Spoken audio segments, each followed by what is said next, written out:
Hello, my friends, and welcome back. Thank you for being with me again today. Got an article here.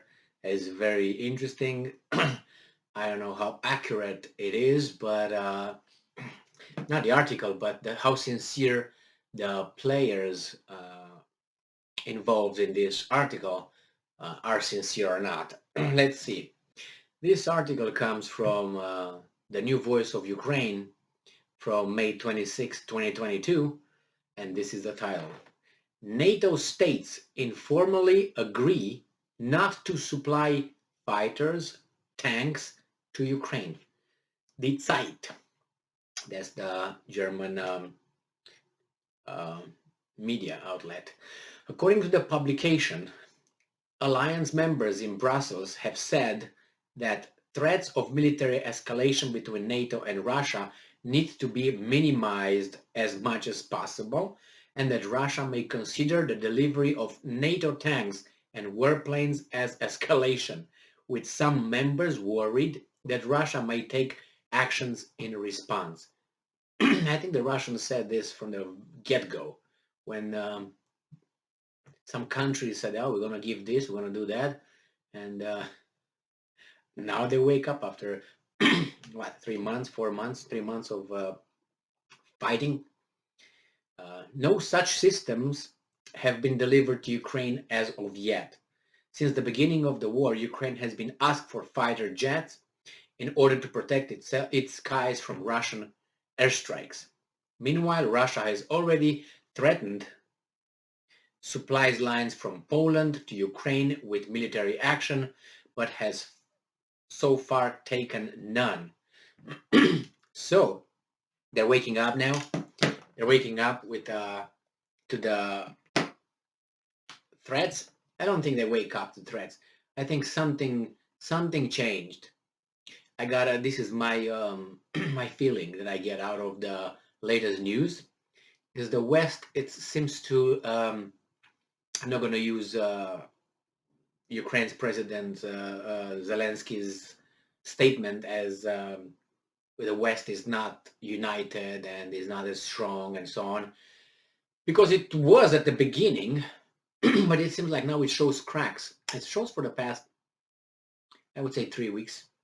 It started showing cracks when the Europe could not impose an embargo on Russian oil. It showed cracks when the Europeans started at the beginning and said, "No, we're not going to pay rubles for Russian gas," and now they do. Well, you know how they threw Gazprom bank. Nevertheless, that that is undermining euro and the dollar, the petrodollar. So these were cracks about that. And we have countries that said, you know what, we have nothing to do with this. Like for instance, Hungary, or you know, even Slovakia stopped it. It gave its S-300 and then got the Patriot or whatever, and some American military on its territory, and then no further than that. So, but the main players like Germany and Italy and France, haven't heard about France in a long time, but Germany and Italy were very vocal. That no, we'll not deal with this. We'll continue. We'll not pay rubles. We will send this. We'll send that. And it seems like something broke over there. And then economically, the inflation is up. They all cry about the grains not coming from Ukraine or Russia. Then India not providing the grain, but only for emergency situations that would arise in some countries. So it keeps its grain in the wheat in its territory, within its territory. And I don't see. I don't know if this is the point where they want it to be. Like, okay, now we got we being the United States, we got the market. The Russians were kind of pushed here and there. Now we got the market. The Nord Stream 2 was blocked, so it's an achievement. They're buying our military equipment again more than before. They're upgrading it, updated it, and we're gonna bring more troops on their territory. So that means You know what I mean? When you have foreign troops on the territory of the alliance, then it means something because you don't have the other way around. It's very strange that there's no NATO troops in let's say East Western United States, to protect it from China, for example, from North Korea. It's everything that's here with the Russians. Well, anyway, that tells you exactly who they're aiming at and what's going on. So Europe, I think, is more than before under in the grip of the United States. I don't think they will have any foreign policy in a long time. Uh, they didn't have before. Now that's clear. Economically, now as a resources, they will depend on their friends across the Atlantic, which, in foreign policy, in global scale, there's no friends, it's just interests. So they got them. And militarily, the same thing. The fact is that the oil companies, the military industrial complex is thriving, and the Europeans are having a higher inflation and pay more at the gas pump and have a harder life, I would say.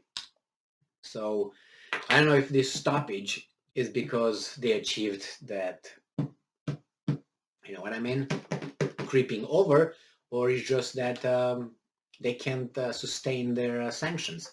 Their populations will and their economies will be, how should I say, will shrink and will lose competition with other countries, other industries from other countries. But we'll find out. The fact is that they said they will not going to. We're going to de-escalate by not doing that. They said they will. They said we'll give everything to them. We give them this. We give them this. Everything. Yes, yes, yes. And now we will not give them this and that. Something changed. We want to find out if the plan was good and it's almost accomplished with the takeover, or I don't know, something that they cannot keep the Russians from advancing, because everywhere I see is the Russians are bombing there, are advancing there, are taking over this. They got this town, they got this town, and now it seems like the Ukrainians are just doing special operations, special little operations, like, I don't know, 20 guys are going and liquidating a tank or something. Is there some stop? Is not doesn't seem to be like a big massive army versus the other massive army anymore. I don't even know if it was like that before, but judging by the losses of the Russian army provided by Ukraine, and we know that that should be, looked at accordingly. Um, Now it doesn't seem to be two fronts. It's more like we're gonna attack you here, we're gonna attack you here, and these guys slowly they're bringing and getting their defenses system in the territories where they let's say liberated, conquered, however you want to, whatever word you want to put. They're making sure they put their defensive over there, which means we're done here. This is the demarcation line for our territory, from as we said we will do. And further, I don't know, have a buffer zone, or make the other ones surrender, push them until they surrender. I don't know, push them into Poland or Romania or Baltic states. I hope they all go into Baltic states and see how they're gonna like it. All right, thank you very much for being with me again today. Stay strong, stay smart, look for the truth, and be just.